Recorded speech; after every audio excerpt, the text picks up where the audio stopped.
À Saint-Paul-et-Dax, ce sont 4 listes qui se présentent pour conquérir la mairie. Catherine Delmont, maire sortante, nous a accordé une interview pour nous parler de ses motivations ainsi que de ses projets pour Saint-Paul.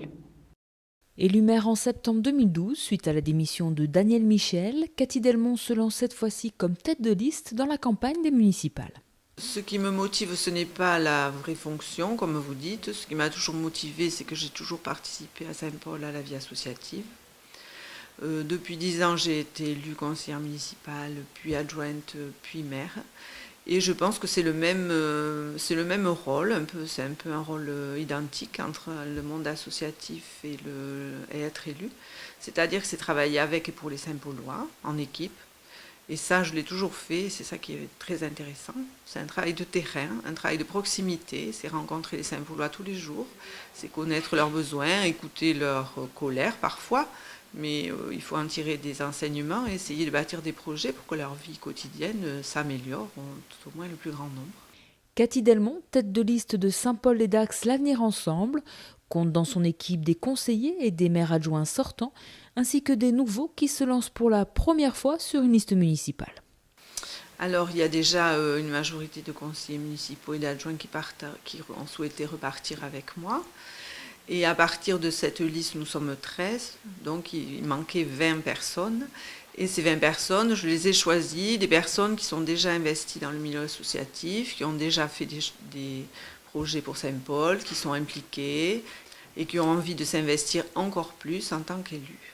Avec une gestion qualifiée de raisonnable et raisonnée, l'équipe de Cathy Delmont porte pour Saint-Paul un programme qu'elle souhaite cohérent et adapté aux besoins des Saint-Paulois, avec quelques projets d'envergure. Alors, dans le domaine économique, il y a évidemment, le chômage est important dans toute la France.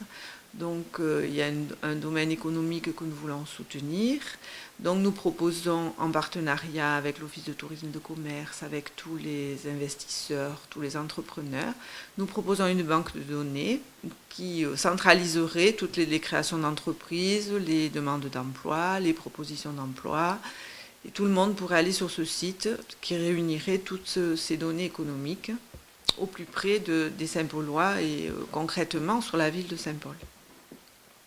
Ensuite, dans le domaine du sport, nous avons le projet de la plaine des sports, qui est déjà, on a une autorisation favorable, un avis favorable du Conseil général, un avis favorable de la direction de l'environnement. Donc ça devrait démarrer là, cette année. Ce projet de plaine des sports avec des installations pour le foot, pour le rugby, pour des sports de pleine nature accessibles à tous. Ensuite, dans le domaine de la culture, nous souhaitons déplacer la bibliothèque municipale, qui est un peu à l'étroit en centre-ville et qui n'est pas très pratique avec un étage. Et nous avons voté au conseil municipal d'acquérir le domaine de Pierre Benoît, qui est sur la route de avenue Maréchal Foch, là-bas, un peu plus loin. Et derrière les bâtiments de Gascogne, ça a été voté en conseil municipal, et dans ces bâtiments de Gascogne qui seraient susceptibles d'accueillir cette bibliothèque, ludothèque, médiathèque, qui donc sont déjà disponibles, puisque nous n'avons pas de bâtiments disponibles en centre-ville. Et donc, avec les aménagements, il y a un arrêt de bus, on ferait des aménagements, des pistes cyclables pour aller jusqu'à ce domaine, en gardant la maison de Pierre Benoît comme musée. Voilà. Cathy Delmont et son équipe présenteront aux Saint-Paulois leur bilan et leur programme au cours de 4 réunions publiques les 17, 19, 20 et 21 mars.